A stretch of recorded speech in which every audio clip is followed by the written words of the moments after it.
আসসালামু আলাইকুম। তো প্রত্যেক দিনের মতো আজকে চলে আসছি আপনাদের সাথে একটি রান্নার রেসিপি নিয়ে। আর ধরতে ধরতে অনেক দেরি হয়ে গেল। এখন আমি রান্না করব হচ্ছে মিষ্টি কুমড়া দিয়ে চিংড়ি মাছ ঝোল।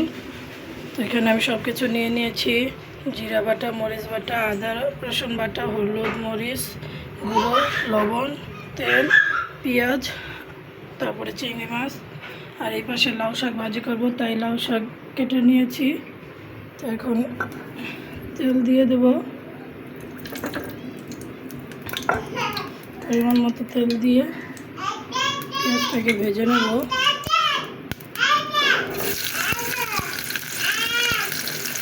অনেকটা লাউর মতো রান্না করব, পেঁয়াজটাকে ভালো করে রান্না করব। তো এই পর্যায়ে আমি একটু আগুনটা কম করে দেব। সব কিছু আম্মু রেডি করে দিয়েছে। আমার শরীরটা অসুস্থ, সবাই জানেনি, কিন্তু রান্না ওর বাবা কারোর হাতে খেতে চায় না, তার জন্য আমি রান্না করতে আসলাম। ভাবলাম ওদের সাথেও শেয়ার করি।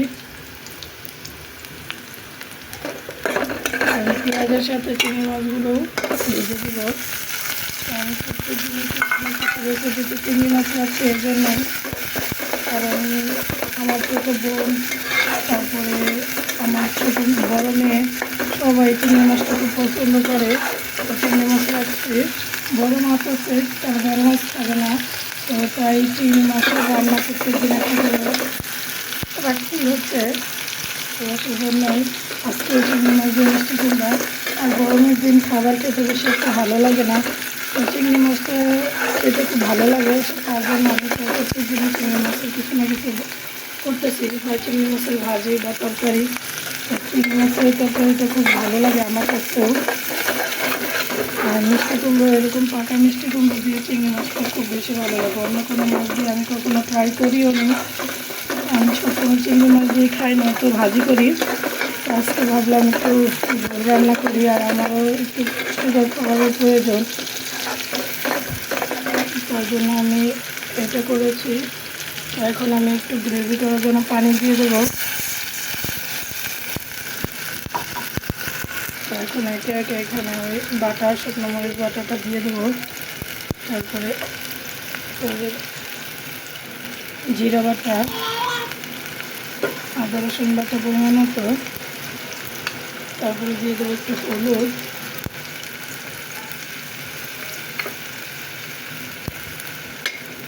তারপরে একটু মরিচ গুঁড়ো হালকা সামান্য পরিমাণের, আর লবণ পরিমাণ মতো।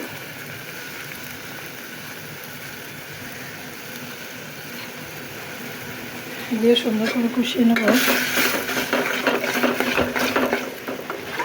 আমি চিংড়ি মাছটা পেঁয়াজের সাথে এই জন্যই ভেজে নিয়েছি, এতে চিংড়ি মাছের সেন্টটা পেঁয়াজের সাথে খুব সুন্দরভাবে ভাজা হয়ে যাবে, আর সেন্টটা খুব সুন্দর বের হবে। তো আপনারা চাইলে এই কষানোর মধ্যেও দিতে পারেন, সমস্যা নেই, সবভাবেই খাওয়া যায়। তো আমি ওইভাবে খাই, তার জন্য আমি ওইভাবেই দিয়েছি। তো ঢাকনা দিয়ে আমি ঢেকে দিলাম সুন্দর করে। তখন এটাকে কষিয়ে তারপরে আমি মিষ্টি কুমড়োটা এটার সাথে অ্যাড করব। তো এখানে আমার বড় মেয়ে খেলাধুলা করতেছে, আর ও ক্যামেরা দেখলে কোনো না কোনো পোজ দিতেই থাকে। নিচে খেলতেছে, আর অন্যান্য কাপড় সেলাই করতেছে।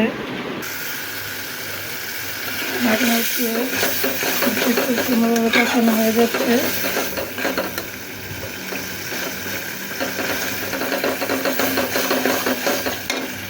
তো মিষ্টি কুমড়োর মধ্যে দিয়েছি।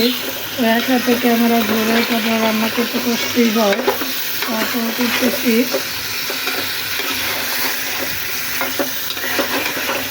মিষ্টি কুমড়া বেশি নাড়াচাড়া দিলে গলে যেতে পারে, তো আমি মিষ্টি কুমড়া সেজন্য বেশি নাড়াচাড়া করবো না, কারণ গলে গেলে বেশি একটা ভালো লাগে না। সেদ্ধ হবে, কিন্তু গলে গেলে বেশি একটা সুন্দর হয় না। বেশি নাড়াচাড়া না করে আমাকে সুন্দর করে ঢেকে দেবো।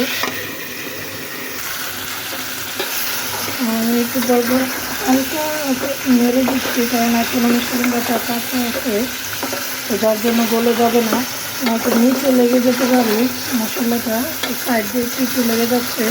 তো সেই জন্য আমি একটু একটু করে নাড়া দেবো। কষানোর আগ পর্যন্ত নাড়া দিলে ভেঙে যাবে না।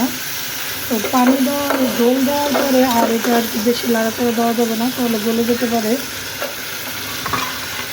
তারপর ঢেকে দেবো। খুব সুন্দর মতো কষানো হয়ে গেছে। তো এখন আমি এটা থেকে ঝোল দিয়ে দেবো।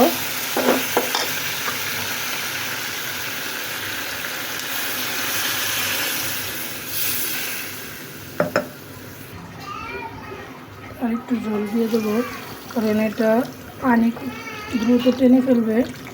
তো লাউতে যেমন পানি বের হয়, মিষ্টি কুমড়াতে পানি বের হবে না, মিষ্টি কুমড়া আরও পানি টেনে নিয়ে যাবে। তো একটু বেশি করে ঝোল দিচ্ছি তার জন্য। তো সিদ্ধটাও খুব সুন্দরভাবে হয়ে যাবে।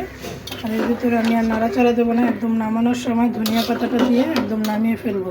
তো এর মধ্যে এগুলো খুব সুন্দরভাবে সেদ্ধ হয়ে যাবে। এখন এখানে ঝোল দিয়ে দিয়েছি। তো তরকারি সম্পূর্ণ। তো এখন তরকারিটা নামিয়ে নেব। তরকারি খুব সুন্দরভাবে কালার চলে আসছে আর তরকারি হয়েও গেছে। তো এখনও আমি তরকারি নাড়াচাড়া করে নিই, ধনিয়া পাতা দিয়ে দিয়েছি, এখন নামিয়ে নেব। তো তরকারি নামিয়ে এখন এখানে লাউ শাক ভাজি বসিয়ে দিয়েছি। তো লাউ শাক ভাজিতে এখন ঢেকে দেবো। সেই মিষ্টি কুমড়া রান্না হয়ে গেছে। এখানে লাউ শাক, তারপরে ভাইয়া লাউ শাক আর ডিম দিয়ে ভাত খেতে চেয়েছে। আর এখানে গরুর গোশত। তো আমার আম্মু এখানে দাঁড়িয়ে দাঁড়িয়ে তার বাবার সাথে খাচ্ছে। তো আজকে এ পর্যন্তই। আপনারা সবাই ভালো থাকবেন, সুস্থ থাকবেন, আমাদের সাথেই থাকবেন, আমাদের চ্যানেলকে সাবস্ক্রাইব করে আমাদের পাশে থাকবেন, আর আমাদের সবাই দোয়া করবেন।